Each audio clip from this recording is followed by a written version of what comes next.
vídeo de hoje eu vou te dar 5 motivos para você ler a trilogia Jogos Vorazes.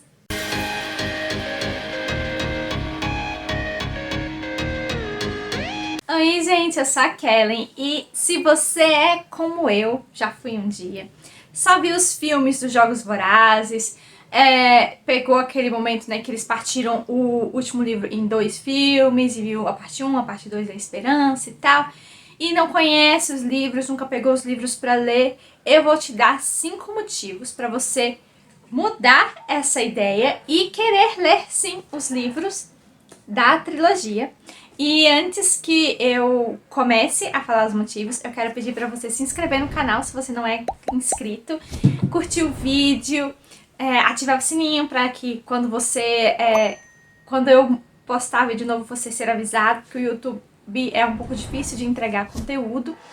Então me ajude, curta o vídeo, se inscreva, deixa nos comentários se você já leu algum desses livros, se você só viu os filmes, se você tem interesse ainda em ler os livros ou não. A gente sabe que essas adaptações já foram feitas já tem um bom tempo, né? Então, vamos lá, me conte nos comentários. A edição que eu li foi esse box que eu ganhei de aniversário de uns amigos, que faz muito tempo mesmo, gente, que eu tinha esse box, e eu coloquei como meta que eu tinha que ler esse box esse ano, e eu cumpri essa meta, né, que bom. E as edições são simples mesmo, são as originais. Depois é que eu fui ver que eles tinham um box especial de capa branca e tal, mas eu acho lindo o original da Rocco, né, e eu li nessas edições. Na descrição do vídeo eu vou deixar para vocês os links de compra, tanto separado como do box. Você pode usar o meu link da Amazon para comprar não só os livros que eu indico aqui também, que eu deixo os links, mas qualquer produto na Amazon tem os links gerais aqui de compra. E quando você compra usando os meus links, você me ajuda a contribuir com o meu trabalho aqui na plataforma, tá bom? Então não se esqueça de me dar aquela forcinha, tá? Tem os links também na descrição das minhas redes sociais, do Scooby, que as leituras são sempre atualizadas, então você já tem uma ideia do que eu vou trazer aqui pro canal ou pro blog. Tem o link do blog, do Instagram, me sigam lá. Eu sempre faço stories, mostro um pouco do meu dia a dia, dos meus gatinhos, eu tenho 2 gatinhos. E você fica por dentro também do que tá rolando e das novidades também literárias. Eu sempre trago muita novidade literária aqui no canal, no blog, no Instagram. Sempre tô comentando com vocês o que tá rolando, né, na atualidade. Sem mais delongas, vamos para os motivos. Primeiro motivo. A dualidade entre as personagens Katniss e Prim é incrível ao longo de toda a série. E isso é muito palpável, gente.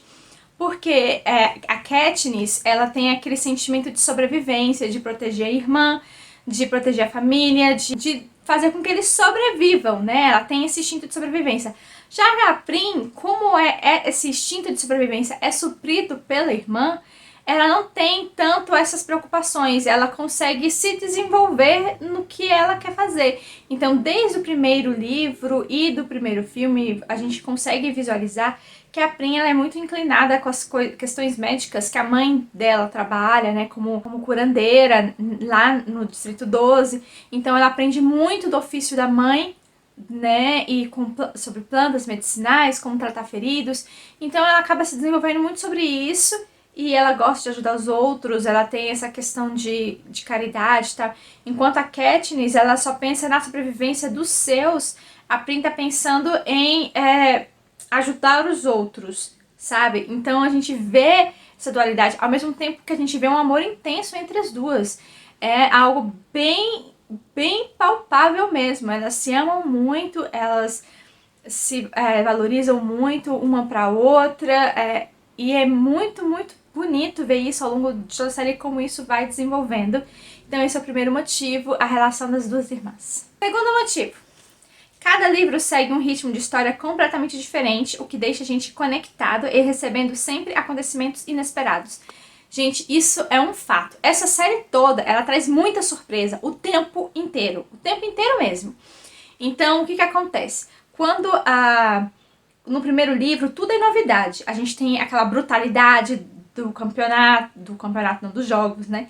A brutalidade dos jogos, das mortes das crianças e de tudo que acontece de como é feito o sorteio do tributo, da Katniss se oferecendo pra ir no lugar da irmã, e todos aqueles acontecimentos, né, e tudo novo, é tudo novo, novo, novo.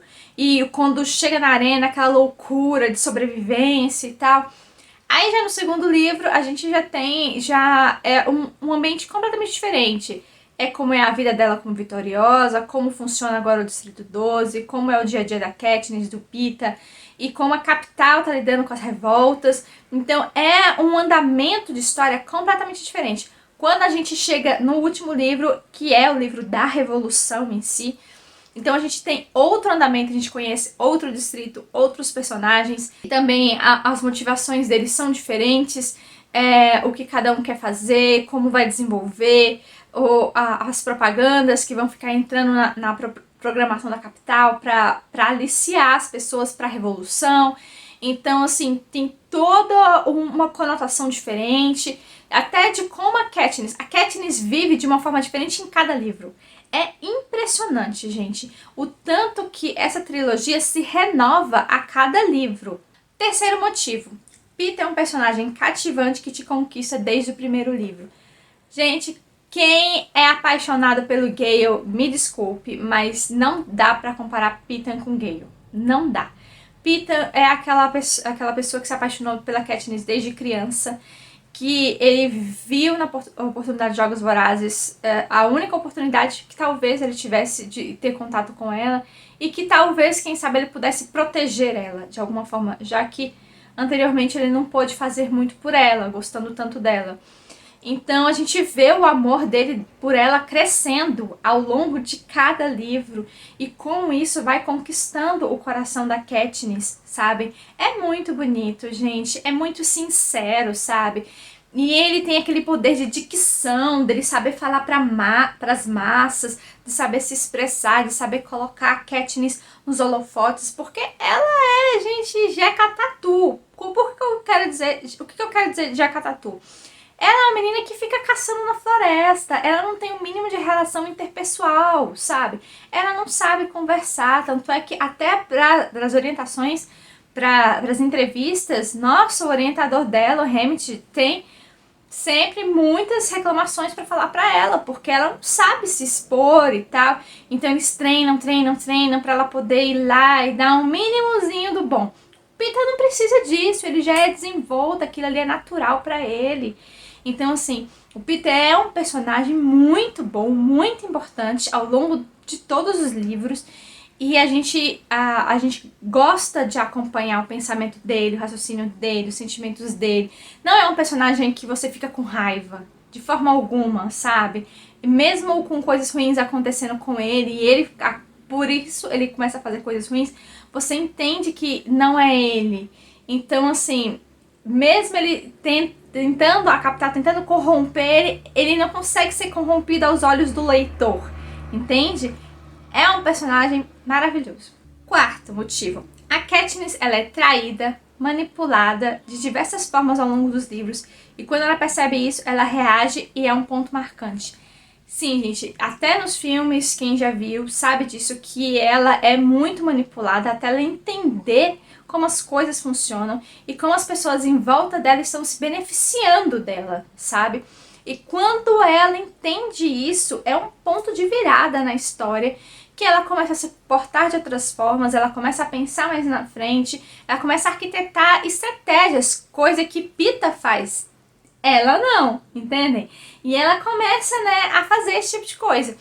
Eu achei incrível esse ponto de virada. É um ponto de virada importantíssimo para a história, para que ela tome as suas próprias decisões, se arriscando mesmo, né, e causando grandes mudanças na história. O quinto motivo, eu vou dar para vocês. Faltou muitas coisas nos filmes que estão explicadas no livro. A gente sabe que quando faz adaptação de filme pra série, normalmente as séries elas acabam sendo mais fiéis porque tem mais tempo de tela, mas não é uma regra, né? Um exemplo é os Bridgertons, se vocês quiserem depois ver as minhas reclamações sobre a segunda temporada, vou deixar nos cards pra vocês. Os filmes em si, eles têm pouco tempo, então vão cortar, vão. O problema é o que cortar, entende? Então eu Gente, eu li os livros e assisti os filmes. Li os livros e assisti os filmes. Então eu tava com a cabeça fresca de todos os acontecimentos e pude analisar melhor o que cortaram e o que não cortaram.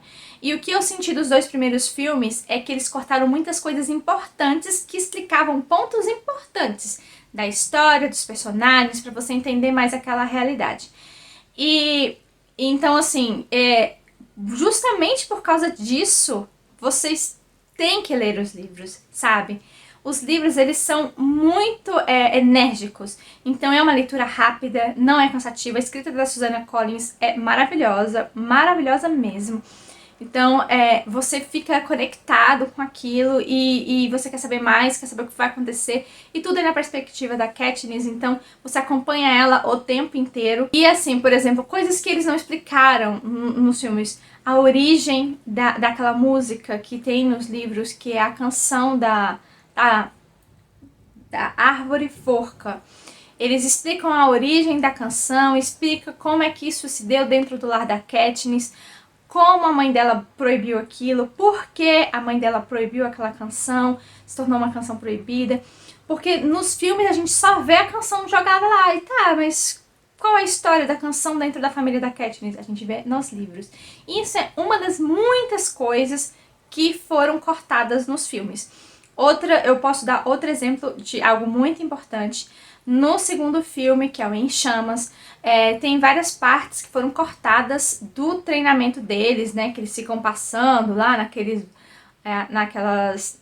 Não é quitandas, né? Tipo aquelas casinhas com os instrutores.